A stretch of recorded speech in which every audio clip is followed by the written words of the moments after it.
നോമ്പ് അനുഷ്ഠിക്കുന്നത് പോലെ പരമപ്രധാനമാണ് നോമ്പ് തുറക്കാൻ സഹായിക്കുന്നത്. രണ്ടിനും തുല്യപുണ്യം.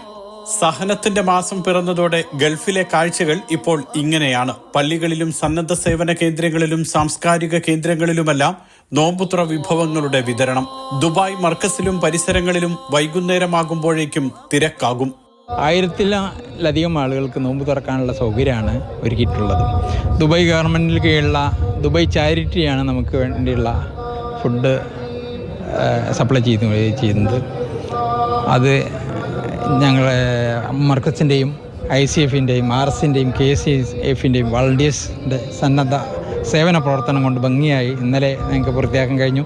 1000-ലധികം പേർക്കാണ് മർക്കസിൽ ഓരോ ദിവസവും നോമ്പുതുറ വിഭവങ്ങൾ വിതരണം ചെയ്യുന്നത്. ഭക്ഷണം ഒരുക്കുന്നതിനും വിതരണം ചെയ്യുന്നതിനും 100 കണക്കിന് വോളണ്ടിയർമാരുണ്ട്.